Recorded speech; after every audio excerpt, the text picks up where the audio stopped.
So before we start hammering away at chapter 10, I'd like to take the time to review some conic sections, because those are some of our favorite problems in the coming sections. Now, the book covers this technically twice, in section 10.5 and in appendix C. We're not too interested in all of the painful details. What we really want to do is make sure that we're aware of all of the forms, because we're going to use these in some of the parametric problems in sections 10.1 and 10.2.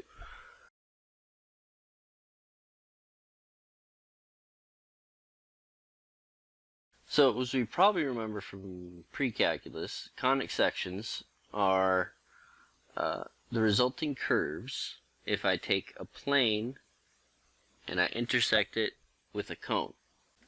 Now, technically,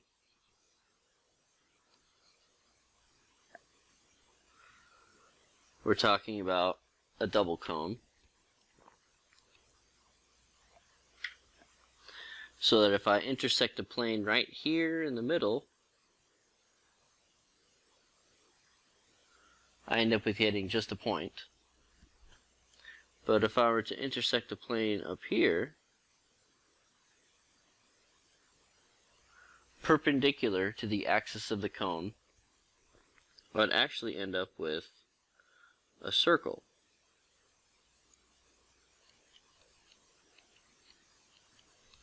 The book has better pictures than I'm going to provide. If I intersect a plane parallel to the slope of the cone, then the result is a parabola.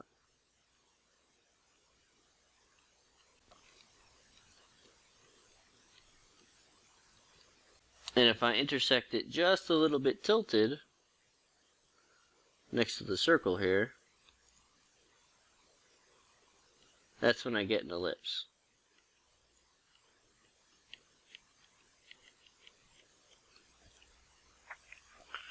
And then if I take this parabola one and I intersect it through the middle point again, I end up getting a line. Now, the reason why I get all these shapes by intersecting a cone with these planes, I'm sure, is painfully complicated, and we don't want to see any of it. All we really care about is recognizing the forms of these conic sections. So the circle is probably the most familiar. X squared plus y squared is equal to 1. In other definitions, this is a set of points equidistant from a center point. So this one is a circle of radius 1. And if I shift it or expand it a little bit, I end up getting x minus h quantity squared plus y minus k quantity squared equal to r squared. This would be a circle of radius r centered at h, k. Now, if I tweak the circle a little bit, I end up getting an ellipse, like if I stretch it out along the side a little bit. Now, here I'm going to write these down a little bit different from the book, and some of you will probably hate me for it, but the book flips around some coefficients without having a really good reason of doing so. So let's go out with this. If I have x squared over a squared plus y squared over b squared equal to 1, I get an ellipse. But the thing about an ellipse is it doesn't have a constant radius. It's kind of like a circle with a changing radius. So the x radius is a, and the y radius is b. If a is greater than b, we say a is the major axis.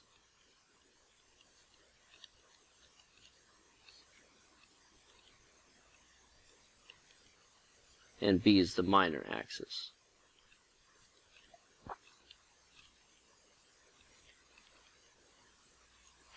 Now, the particular intercepts of this ellipse are going to be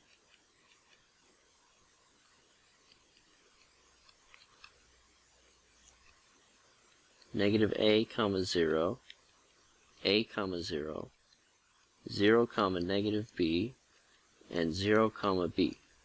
We can check this because if we say that x is equal to a, then a squared over a squared is equal to 1, which means that y squared divided by b squared must be equal to 0, which means that y squared must be equal to 0.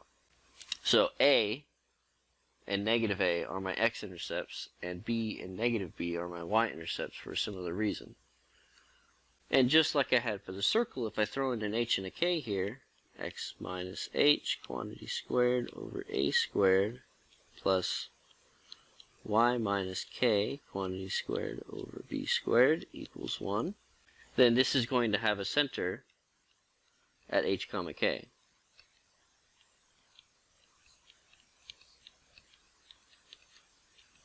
Ellipses have another feature, which are the foci of the ellipse.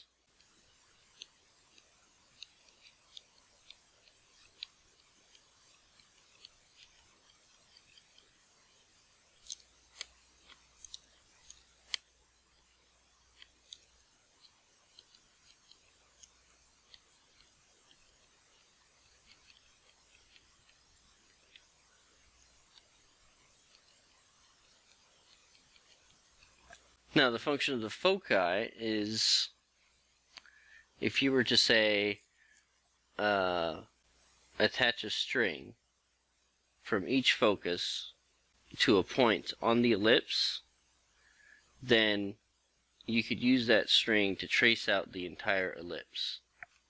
The sum of the distances to the foci of every point on the ellipse is the same. So these have distance c squared equal to a squared minus b squared, or an absolute value from the center. So if my major axis is along the x, or if a is my major axis, then my c will go along parallel to the x-axis. I'll stretch out horizontally and my a squared will come first. But if b is my major axis, so I have a uppy down ellipse, then my foci will be parallel to the y-axis, and I'll move up and down from the center to mark those off. Now, on from ellipses, we have hyperbolas, which are kind of like inside-out ellipses.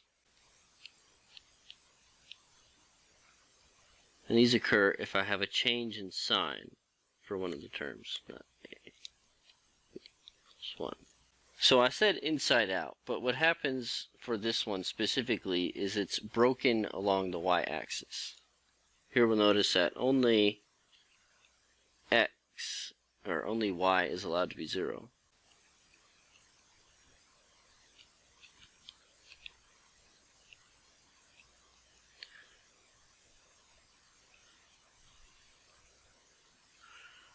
So this ends up looking something like that. There is a box that comes with making hyperbolas, but these have asymptotes.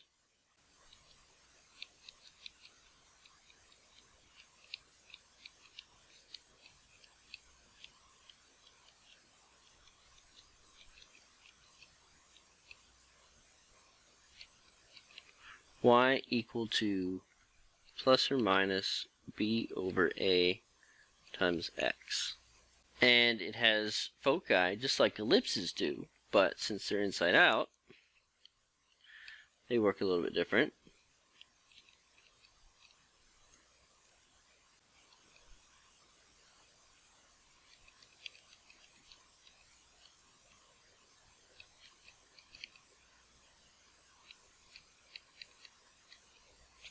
The foci lie on the mirroring axis, and their distance from the center is the sum of the squares of those two numbers, as opposed to the difference of the squares of those two numbers. So similarly, if I had minus x squared over a squared plus y squared over b squared, I would have the up and down ellipse.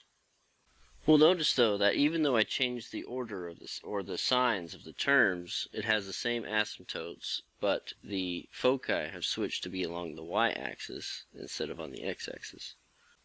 And you can also change the center of those by just throwing in the h's and k's as I did for the previous examples. Now if I had two negatives, then I would have a serious problem, because then I'd have a negative number equal to 1, which is bad. And finally we have parabolas.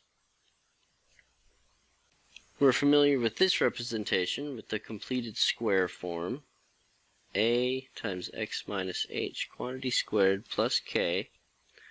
But there is a slightly different representation where this coefficient a is equal to 1 over 4p, whatever that is.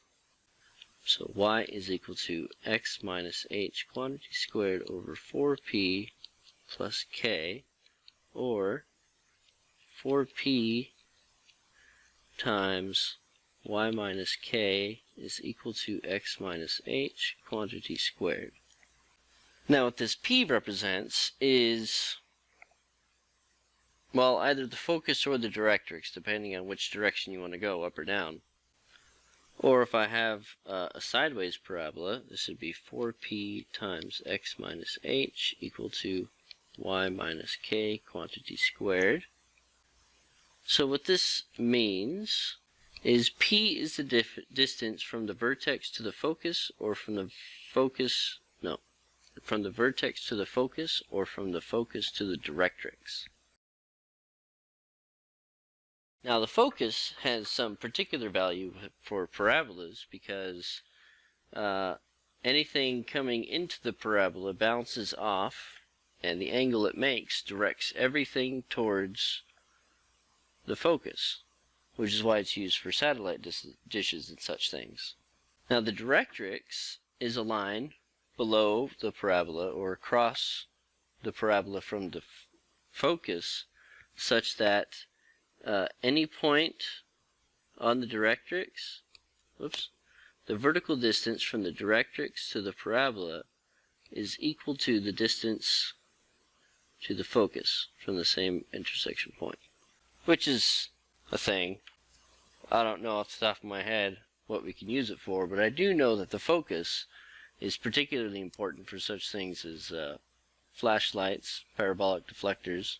If I have a single light source, then that emits from the focus, bounces off of the parabola, and goes all out in parallel rays,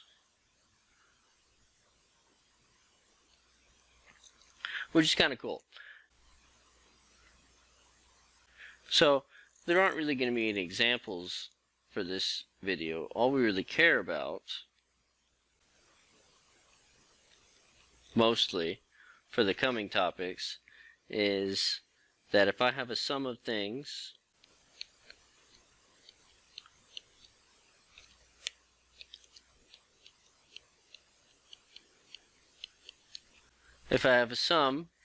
then I'm going to get an ellipse. If a is equal to b, we'll notice, then we'll have a circle.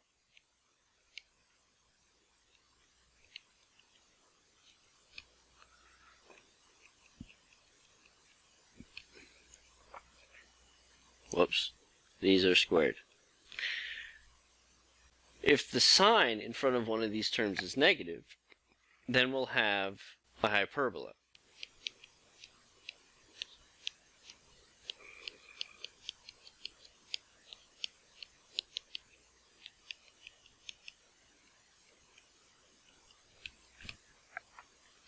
Now let's see. Here, only the y is allowed to be equal to 0, which means I have x-intercepts, which means I should draw it like this. And the asymptote lines from the center, h comma k, have slope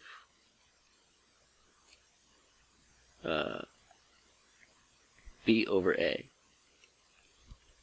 If the sign is negative on the x, then I have a hamburger hyperbola with the same properties. And then if they're both negative, we're in imaginary land. And we have all kinds of problems. That's what we should really be taking away from all this, is the difference between ellipses and hyperbolas and circles. This has some use in Calculus 3. I don't remember what it is because that was 10 years ago. But we're going to have some specific examples in section 10.1 where we're going to need to know these facts.